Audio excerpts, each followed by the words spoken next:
علی اکبر شہید ہو گئے، یہاں عباس شہید ہو گئے، یہاں علی اصغر کو شہید کیا جائے گا، یہاں قاسم کو شہید کیا جائے گا، یہاں رسول کی آل کو چبرستان زہرا کے پھولوں کو بکھرا ہوا پایا جائے گا، اس کربلا کی سرزمین کو آل رسول کی خون سے سیراب کیا جائے گا۔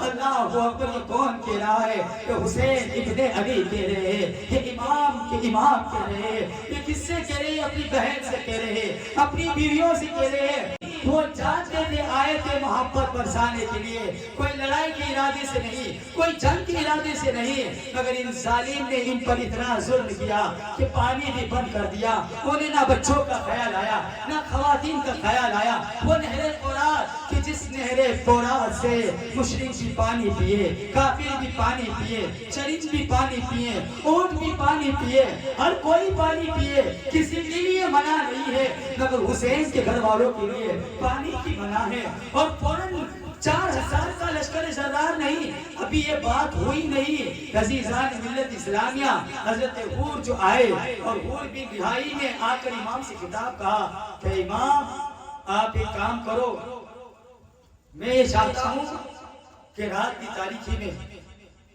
میں اپنے لشکر والوں کو باتوں میں الجھاؤں گا، آپ رات کی تاریکی میں یہاں سے چلے جائیں، پھر آگے جو ہوگا دیکھا جائے گا۔ امام حسین نے کہا اچھا ٹھیک ہے۔ رات کی تاریخ آئی، امام پاک نے اور ان کے قرابتگار، ان کے خاندان والوں رات کی تاریکی میں چلنا شروع کیا۔ چلتے چلتے چلتے چلتے صبح ہوئی تو اپنے آپ کو اسی جگہ پر پایا جہاں سے آپ نے چلنا شروع کیا۔ حور آیا صبح کے وقت میں، کہا امام آپ گئے نہیں؟ امام نے کہا میں گیا تو تھا، مگر کیا پتا چلتے چلتے چلتے صبح میں میں نے اپنے آپ کو اسی جگہ پایا۔ پھر اس کے بعد حور نے کہا اچھا کام کیجئے، آپ پھر رات کو چلے جائیے گا، میں اپنے سپاہیوں کو باتوں میں دن میں الجھاؤں گا اور رات میں جب وہ سو جائے تو آپ چلے جائے گا۔ امام حسین پر کیا وہ صبر کا پہاڑ ٹوٹا ہوگا، وہ کیفیت کیسی ہوگی؟ کربلا کے تصور کو اب اپنی آنکھوں کے سامنے رکھو کہ وہ منظر کیسا ہوگا کہ نبی کا نواسا جن پر چاروں طرف سے ظلم ہے اور استقلال کا پہاڑ بن کر سامنے کھڑا ہوا ہے، نہ کسی لب پر شکوا ہے، نہ لب پر گلا ہے، بلکہ لب پر ہے تو اللہ کا شکر ہے، لب پر ہے تو صبر کی تلقین ہے، لب پر ہے تو خدا کے لیے رضا مندی ہے۔ سامنے کرام قدر، اب حور نے جب کہا رات کی تاریخ ہوئی، سارے سپاہی سو گئے، میرے امام نے چلنا شروع کیا۔ سیدہ سکینہ چل رہی ہے، حضرت قاسم چل رہے ہیں، بی بی شہربانو اپنے چھوٹے ننھے بچے علی اصغر کو گود میں لے کر چل رہی ہے۔ رات بھر چلتے چلتے جب صبح ہوئی تو کیا دیکھا؟ پھر اپنے آپ کو اسی جگہ پایا۔ اب میرے عزیزوں، میرے امام سمجھ گئے اب ہمارا مقدر یہی ہے۔ حور واپس آیا اور آ کر کہا امام آپ گئے نہیں؟ کہا میں جانا تو چاہتا تھا حور، مگر میں نے اپنے آپ کو اسی جگہ پایا، اب میری منزل ہے، اب یہی میرا مقدر ہے۔ تو پھر اس کے بعد حور نے کہا امام آپ کیا چاہتے ہیں؟ تو امام نے کہا کہ میں یہ چاہتا ہوں کہ تم یا تو مجھے مکہ کی طرف جانے دو یا مجھے کوفہ کی طرف جانے دو۔